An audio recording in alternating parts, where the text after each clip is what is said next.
E eu tenho certeza que Deus tem grandes coisas para a gente nessa noite, amém?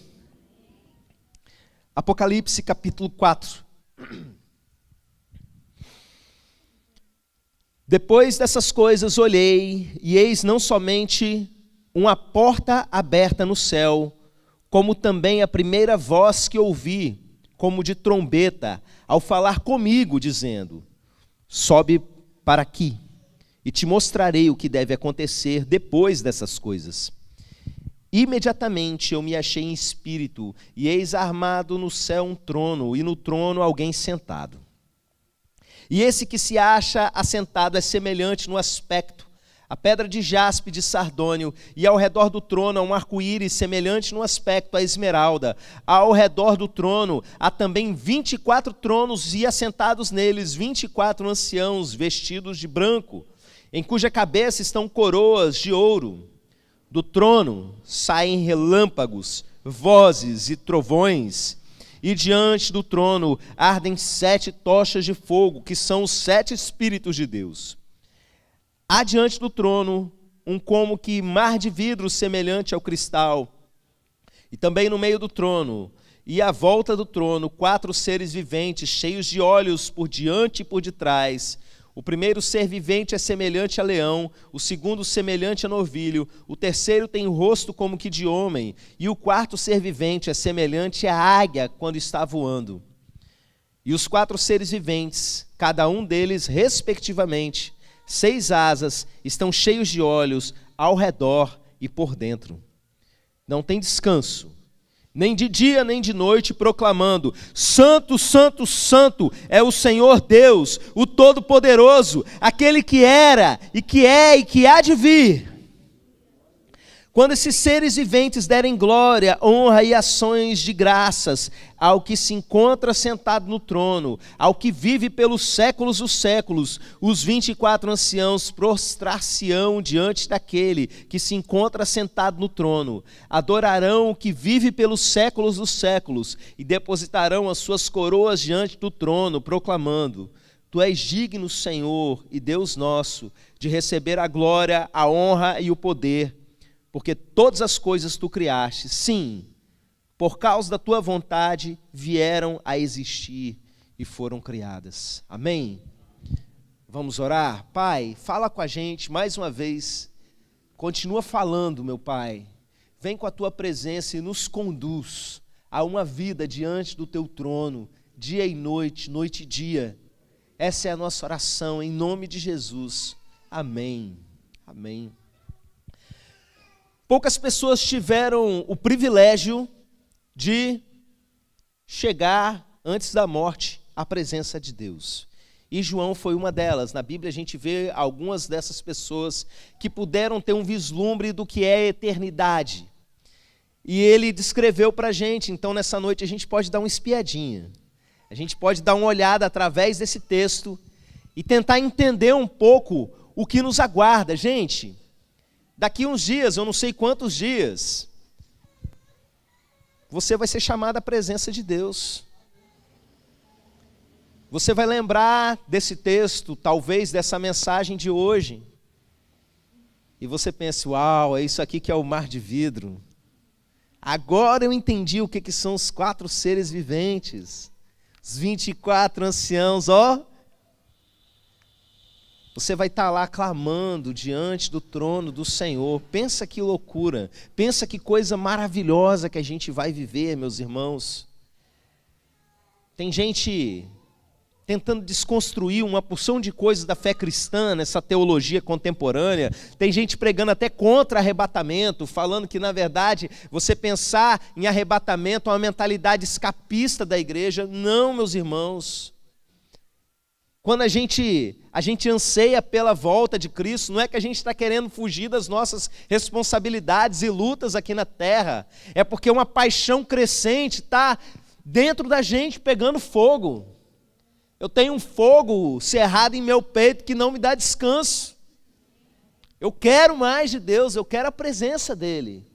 Eu acredito que João era um cara assim.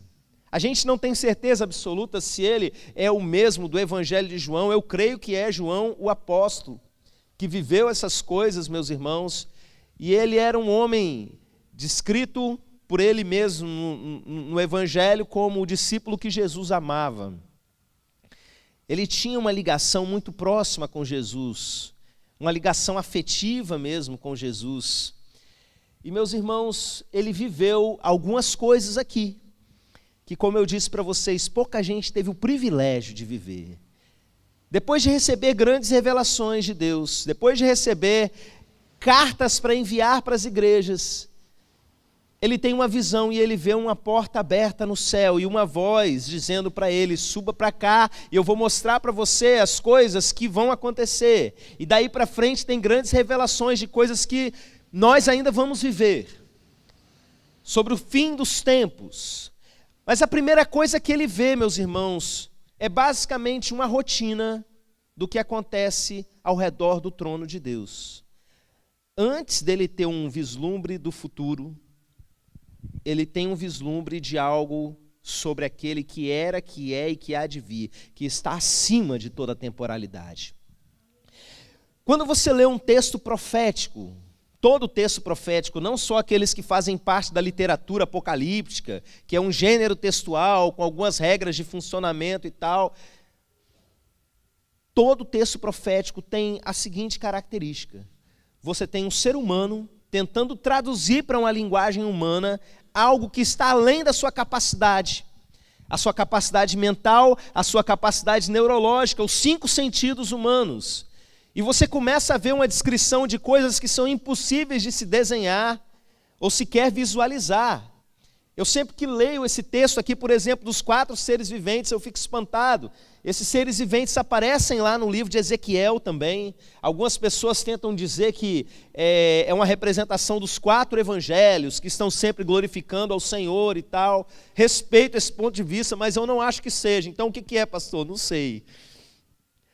Mas ele descreve esses 4 seres viventes de uma forma muito estranha, porque um parece uma águia no voo, outro parece um homem. Aí você vai vendo, né? Cada animal um parece um leão, só que ao mesmo tempo diz, eles estão cheios de olhos na frente e por trás. E daqui a pouco fala, estão cheios de olhos por fora e por dentro. Então não parece um leão, gente, parece uma mosca. Como é que ele consegue enxergar do lado de fora e do lado de dentro ao mesmo tempo? Porque uma coisa é olhar, nossa, está cheio de olho, mas ele diz que tem olhos por dentro também, não é? É um conjunto de símbolos, de uma porção de coisa. Ele olha para o trono de Deus e a glória é tão grande. Ele fala de raios, relâmpagos, trovões e vozes. E quando a gente vê Deus falando, por exemplo, lá no Antigo Testamento, a presença de raios, relâmpagos, que a gente chama na teologia de teofanias, né? Expressões de poder, é tipo assim, a energia mais forte que um ser humano daquele tempo tinha conseguido ver. Raios, relâmpagos, trovões, a coisa mais intensa que um ser humano tinha visto. É a maneira da mente dele traduzir aquilo que ele estava vendo. E ao mesmo tempo não é só uma voz, são vozes. Você sabe por quê? Porque enquanto ele estava falando com João, estava falando com você também. Ele estava falando com filhos dele, em tudo quanto é lugar na terra. E eu acredito, meus irmãos, já que ele é aquele que era, que é e que há de vir, que está fora do tempo, que criou o tempo, que ele estava falando também no presente, no passado e no futuro. Como é que traduz isso para uma mente humana? Então a gente não vai focar nessa noite nessas viagens e nessas coisas, embora tenha muita mensagem riquíssima em cada um desses elementos. Mas a gente vai focar no que está acontecendo agora no céu, na rotina do céu, no que ele vê que está acontecendo. Ele olha e ele vê que os 4 seres viventes estão dia e noite, que dá uma ideia de continuidade, não é? Sem cessar, dizendo: Santo, Santo, Santo é o Senhor. E toda vez que esses seres viventes, que estão fazendo isso o tempo todo, sem cessar, eles terminam ali de dar glória e honra àquele que vive, os 24 anciãos que estão ao redor do trono, o que eles fazem? Eles também começam a adorar e eles tiram as suas coroas. O que é isso? Ancião, todo mundo imagina uma porção de velhinho ali, não é? Mas nós estamos na eternidade. Para início de conversa, todo mundo, se fosse uma cronologia humana, seria velhinho, mas não necessariamente está todo mundo ali dessa maneira. A palavra ancião no grego é presbíteros, que era a palavra usada para o prefeito de uma cidade grega, aquele que preside sobre, o presbítero da igreja, o líder da igreja, aquele que preside sobre a igreja. Não estou falando aí das culturas de cada denominação, mas o significado original mesmo do termo. Eu sei que às vezes as pessoas criam outras aplicações, criam cargos na igreja e colocam os apelidos bíblicos, não é? Mas ali nós temos 24 presbíteros, ou seja, seres que governam. E eles governam, eles estão em tronos. Trono é um símbolo de governo. Cada um deles tem a sua coroa, eles estão ali reinando. E toda vez que os 4 seres viventes, eles falam santo, santo, santo, esses 24 presbíteros, eles tiram a sua coroa e começam a adorar ao Senhor. Há um ciclo. Por que 24? Tem teólogo que vai fazer a seguinte suposição: irmãos, em escatologia tudo é suposição, ou quase tudo é suposição. Quem começa a bater o martelo demais e dizer é isso, é aquilo, ou foi no céu igual João, ou está cheio de denominacionalismo dentro de si, o que é muito mais provável, né? Vou dizer para vocês o que eu acho que é. Alguns dizem, são as 12 tribos de Israel e mais ali os 12 apóstolos. Não sei, acho que não é não, senão João ia se ver ali, né? E eu estava lá também, alguma coisa assim. Mas quando a gente fala em 24 e adoração constante, eu me lembro, sabe de quê? Do tabernáculo de Davi, que tinha turnos de 24 horas de adoração. Entender o tabernáculo de Davi é importante para a gente entender esse texto, entender o propósito eterno de Deus e o que Ele quer para a gente hoje. Porque o que foi o tabernáculo de Davi, meus irmãos? Antes do templo de Salomão ser construído, Davi começou a fazer toda uma preparação para aquilo que iria acontecer. E ele criou um tabernáculo, ou seja, uma tenda, onde iria acontecer a adoração 24 horas por dia. E dentro do grupo dos levitas existiam levitas que tocavam instrumentos. Na verdade, a Bíblia não fala que eles tocavam instrumentos, fala que eles profetizavam com os instrumentos. É muito mais forte. Eles não estavam simplesmente tocando, eles profetizavam usando os seus instrumentos. E existiam levitas que cantavam, e eles se juntavam ali, meus irmãos, nessa tenda. Não era um momento de show, não era uma apresentação diante do povo, eram turnos de adoração sendo ministradas a Deus e somente a Ele. E eram turnos de 24 horas, vinha um grupo, ficava ali cantando, vinha outro grupo, ficava ali cantando, e isso o tempo todo. Passado do tempo, coisas aconteceram na história de Israel e essa proposta do tabernáculo de Davi foi esquecida, foi abandonada e não voltou mais a acontecer. Até que surgiu a igreja. Até que o evangelho começou a ser pregado aos gentios. Até que se juntou o povo lá em Jerusalém para discutir essa questão, o que os gentios vão seguir, o que não vão. Vamos definir aqui o que é doutrina de judaísmo e o que é evangelho de Jesus. E Tiago, citando uma profecia lá do Antigo Testamento, ele fala o seguinte, que Deus iria restaurar o tabernáculo caído de Davi. E a gente olha para essa profecia sendo aplicada na vida da igreja, a gente entende o seguinte, daquele monte de coisa que existia no Antigo Testamento, o próprio tabernáculo de Moisés, o templo, e a Arca da Aliança e todas aquelas coisas, a forma de culto, a única coisa de tudo aquilo que Deus fala que vai restaurar, ou seja, a única coisa que ele tinha saudade que acontecia, era o tabernáculo de Davi. Por quê? Povo se juntando simplesmente para adorá-lo. Você sabe o que é isso? Quando a gente faz isso, meus irmãos, quando a gente entra nesse estado de adoração plena na presença do Senhor, e fica ali simplesmente para Ele, não para os outros, não cantando para a pessoa que está aqui no ministério de louvor com a gente, não aqui cantando para o povo que está aqui para cantar com a gente, não. cantando diretamente para Ele, nós estamos reproduzindo céu na terra. E o propósito de Deus para a gente tem a ver com isso. Lembra lá da oração do Pai Nosso? Venha a nós o teu reino e seja feita a tua vontade aqui na terra como no céu. Quando você para estudar cada trecho da Bíblia que Deus manda fazer alguma coisa, tenha isso em mente. O que Ele está querendo, na verdade, é que aqui na terra seja feito como no céu. Irmãos, adoração é um negócio bom demais da gente fazer.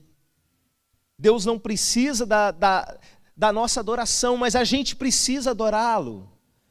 Jesus explicando sobre a adoração para a mulher samaritana, ele fala, é necessário que aqueles que o adoram, adorem em espírito e em verdade. É necessário para quem? Para Deus? Não. É necessário para a gente, nós temos uma necessidade de adorar. A adoração, quando ela é verdadeira, faz com que a gente vá pegando algo da natureza do próprio Deus. É por isso que quando a gente começa a adorar, a gente se fortalece, a gente tira a tristeza de dentro da gente, tanta coisa acontece, porque nós começamos simplesmente a adorar o Senhor. Mas entenda, existe uma adoração que é verdadeira, e existe uma adoração que é falsa. E eu não vou aqui ficar fazendo paralelo entre um e outro, eu vou falar algo que você vai se reconhecer nisso. Vou dar um exemplo para vocês. Há muitos anos atrás, eu estava numa sala de aula, num seminário teológico, e um pastor, professor, ele começou a desabafar com a gente, que ele foi num culto, e o pessoal estava cantando aquela música do Fernandinho, Faz Chover. Boa para a gente cantar hoje, né? A gente sempre lembra dela em dia de chuva. É uma mensagem forte, mas chegava no final da música, o pessoal entrava num tipo de loop, ficava, faz chover, aquela sequência de acordes, faz chover, e ele contou quantas vezes o pessoal tinha repetido, faz chover. E ele disse que eles tinham repetido, acho que 48 vezes, faz chover. E ele tinha ficado visivelmente irritado, não só irritado, mas a gente percebeu que ele tinha sido traumatizado, tanto é que estava contando ali, desabafando para a gente, de tanto que repetiu. E no dia eu ri aquilo e falei, pior que é, né? Às vezes a gente vê essas coisas acontecendo dentro da igreja. Passa-se o tempo, estou eu ministrando diante da igreja. E de repente, meus irmãos, a presença de Deus está tão forte, o momento está tão gostoso, que eu não quero parar de cantar a música. E eu começo a repetir a mesma coisa, e eu repetiria a mesma música o dia inteiro. Acho que a primeira vez que isso aconteceu foi com aquela música do Antônio Cirilo, que é inclusive uma canção apocalíptica. Vamos lembrar aí, Poderoso Deus. Meu Deus, eu comecei a cantar Poderoso Deus, eu não parava mais. E outras canções são assim, e às vezes a gente escuta a pessoa repetindo, principalmente quando é gravação, que a gente não está naquele ambiente, não consegue entender o que está se passando. Para a gente isso não faz o menor sentido. Mas por que isso acontece, meus irmãos? Porque às vezes faz muito sentido, e porque às vezes não faz sentido nenhum. Quando faz sentido, está acontecendo uma adoração verdadeira. Talvez você duvide de mim nos primeiros momentos, daqui a pouco você vai concordar. Quando não faz sentido, talvez não esteja acontecendo uma adoração verdadeira. E por que eu estou falando isso? Santo, santo, santo é o Senhor, dia e noite, sem descanso. No céu vai ter mantra gospel. Que o pessoal na internet, para criticar quem fica repetindo, fica falando, porque eu não aguento mais, isso é um mantra gospel. Eles ficam repetindo, para entrar em transe, que não sei o quê. Oh, meus irmãos, e se foi isso? Eu quero entrar em transe na presença de Deus, a pessoa aparece uma porta na minha frente, suba para cá. Irmãos, no céu vai ter os tais dos mantra gospel que o pessoal fala. não é mantra, né? Mantra tem a ver com as religiões esotéricas, orientais e tal, algo que fica simplesmente a nível de condicionamento mental. Adoração não é isso.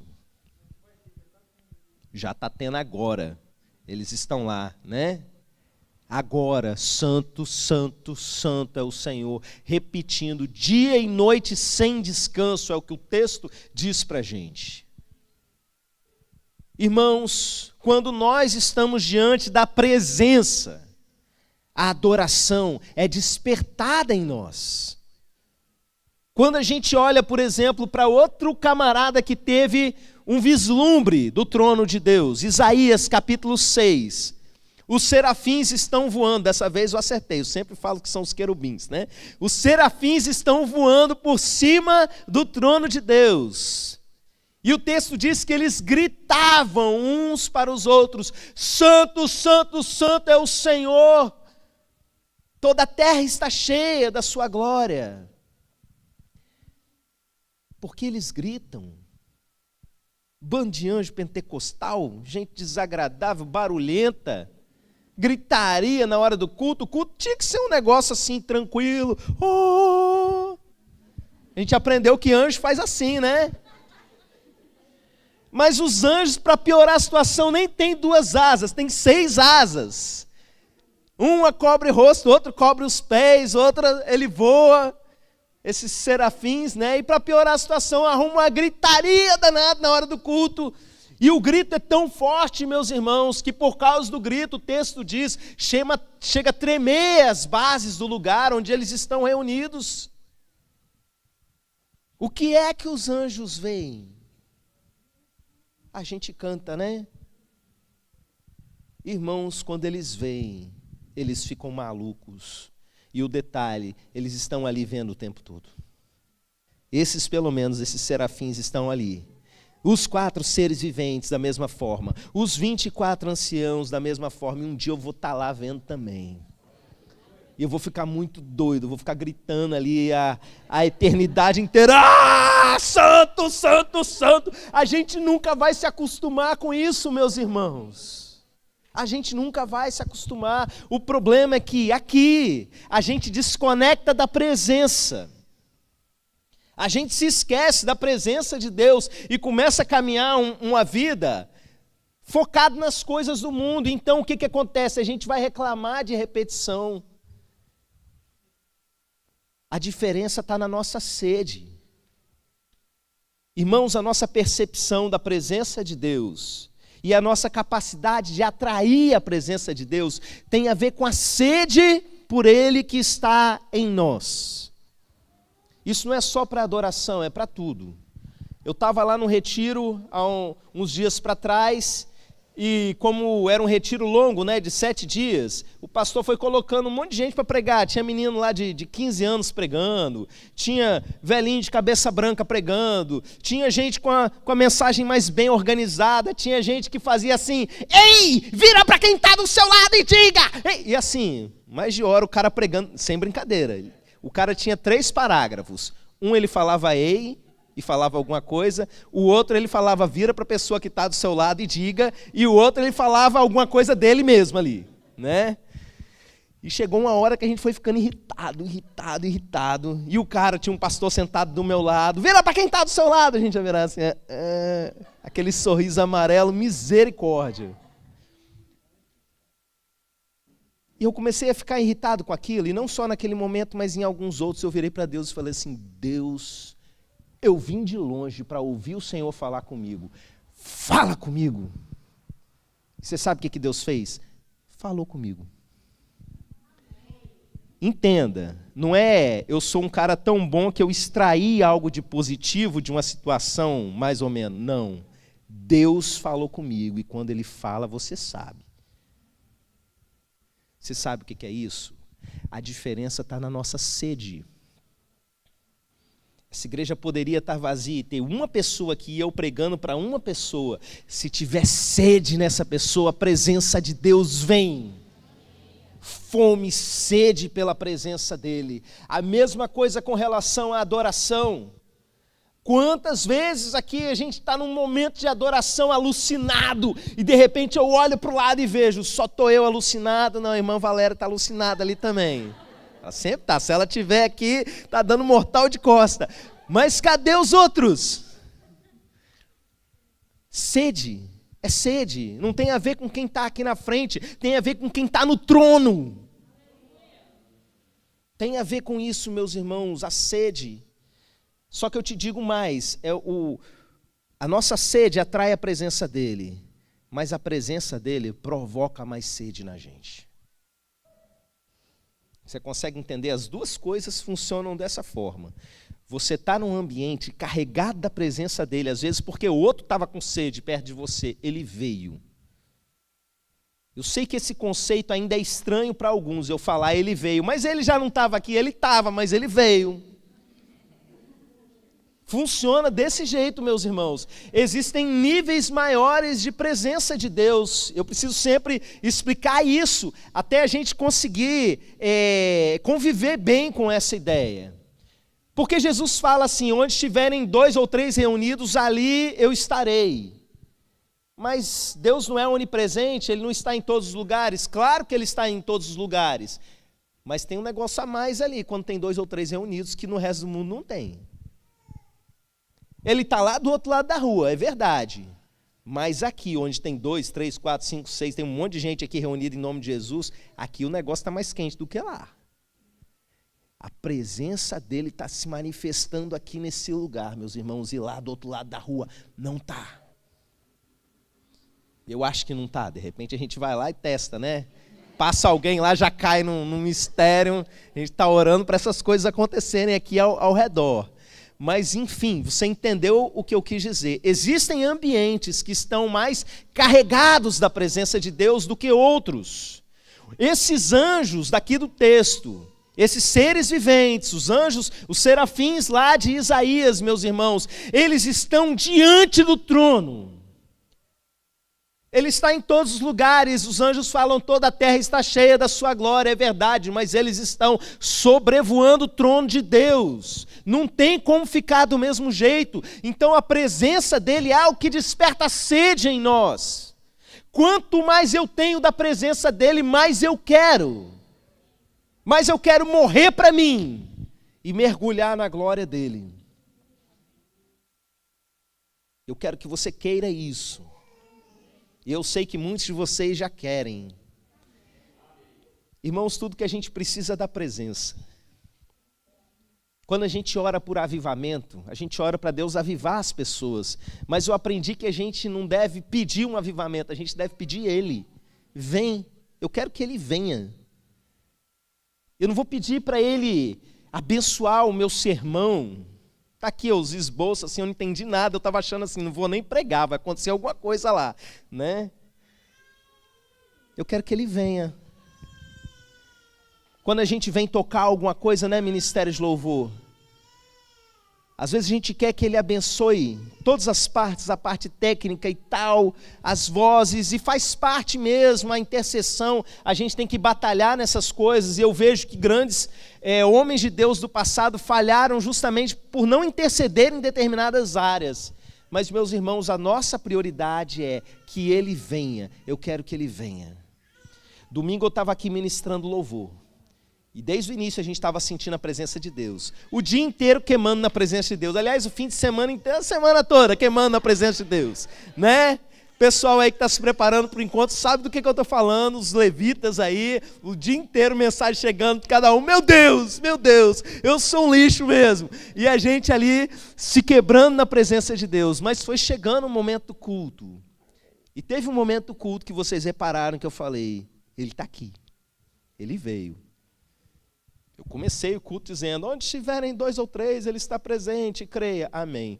Mas chegou um momento, meus irmãos, que esse lado da igreja começou a sentir um cheiro de flores. E eu sei que cheiro é esse.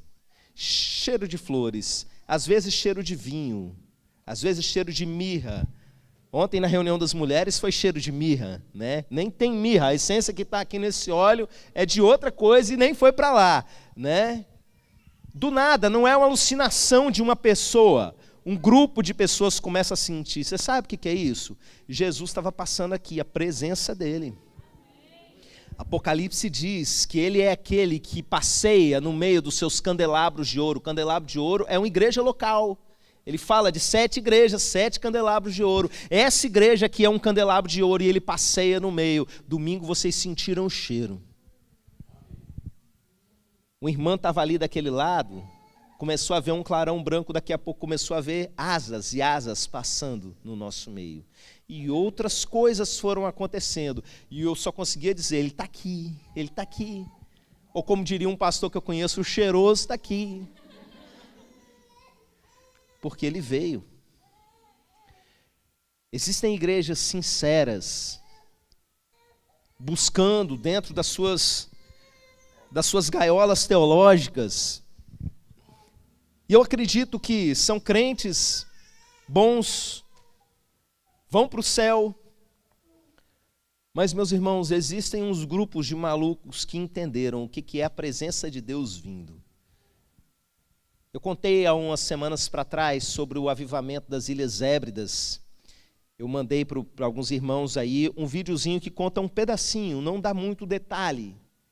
Mas era o que tinha ali que dava para a gente poder passar, eu não achei algo que fosse mais completo. Irmãos, você sabe o que é um avivamento espiritual? A gente vê as consequências, multidões se convertendo, curas acontecendo.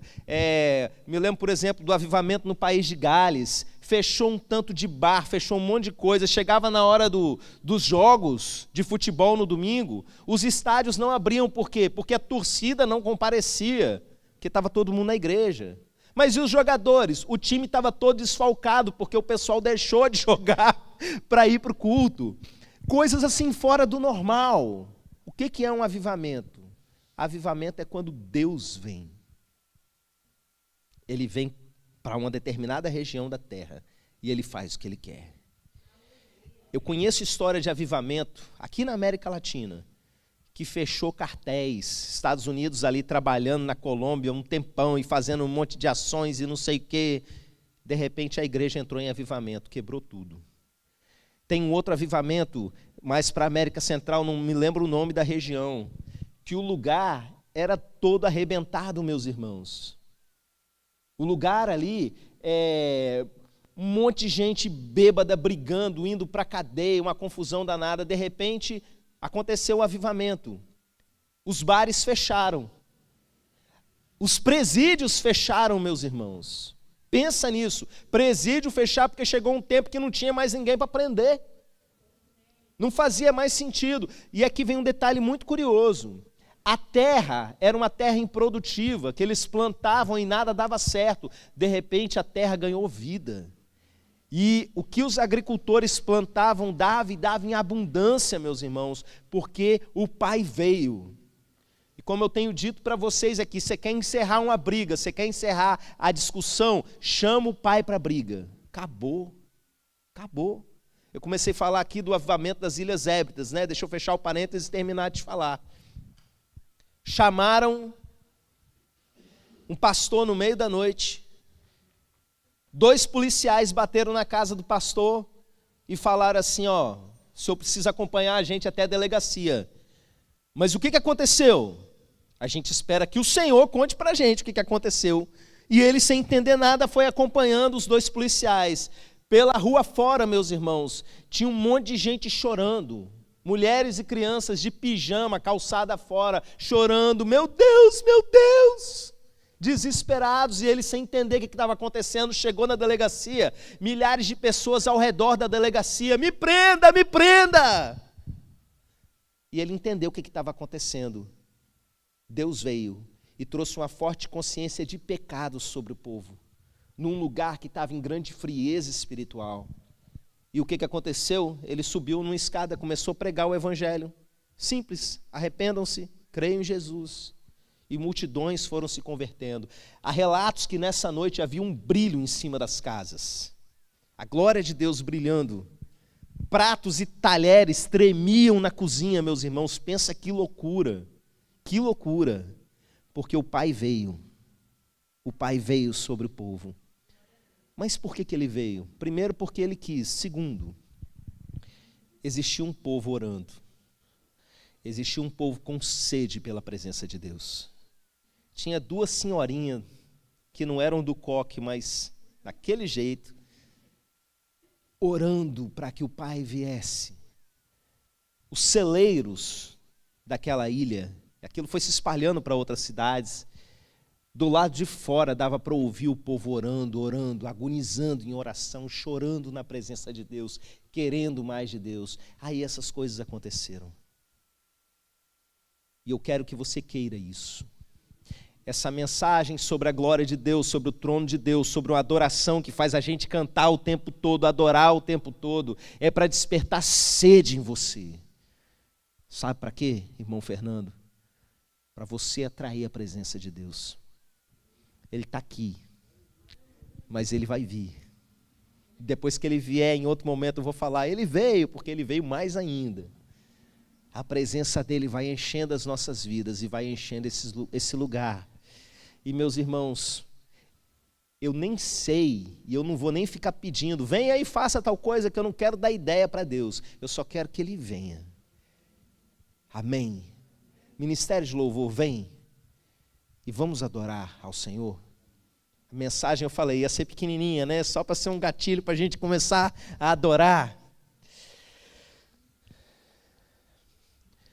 Fica de pé ou de joelho. E a primeira coisa que você vai fazer antes de adorar é clamar pela presença. Presença de Deus. E creia que cada vez que você pede, Ele vem, Ele está vindo. E só comece a adorar para valer depois que você sentir que Ele veio.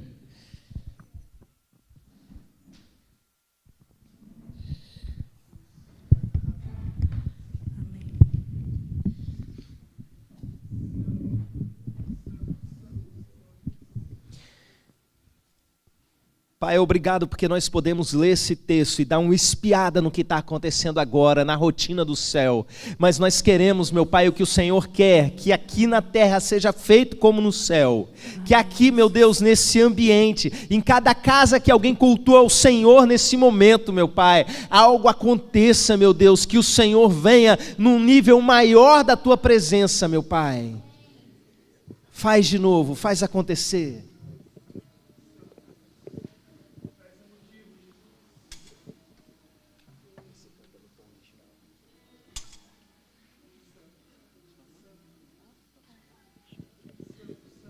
Amém, Jesus.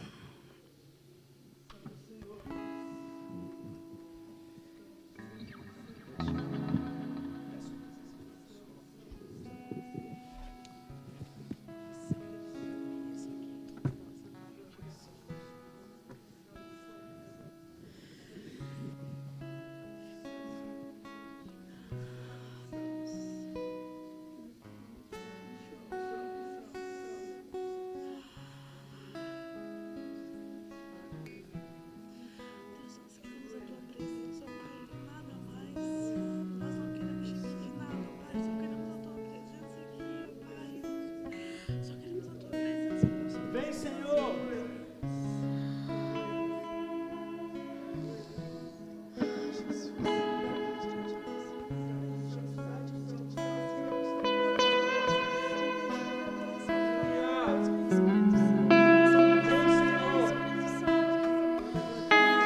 Vem sobre o pessoal que está assistindo de hoje, que não está aqui nesse ambiente cheio da Tua glória. Entra na casa, entra nos quartos, entra nas salas.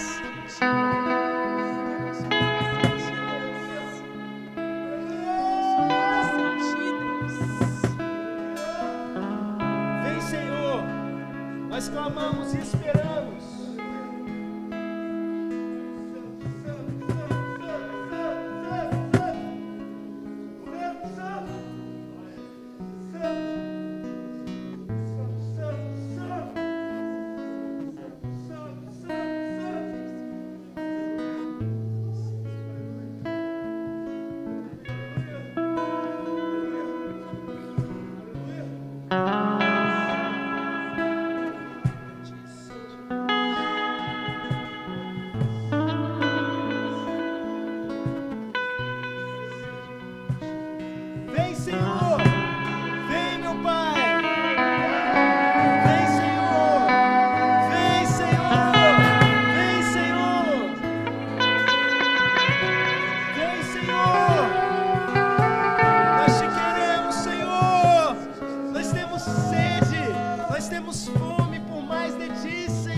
Oh, se você rasgar o céu apenas mais uma vez,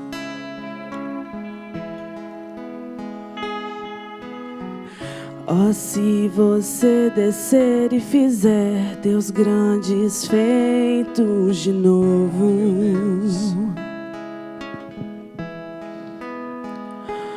como nos tempos passados, mostra seu braço forte.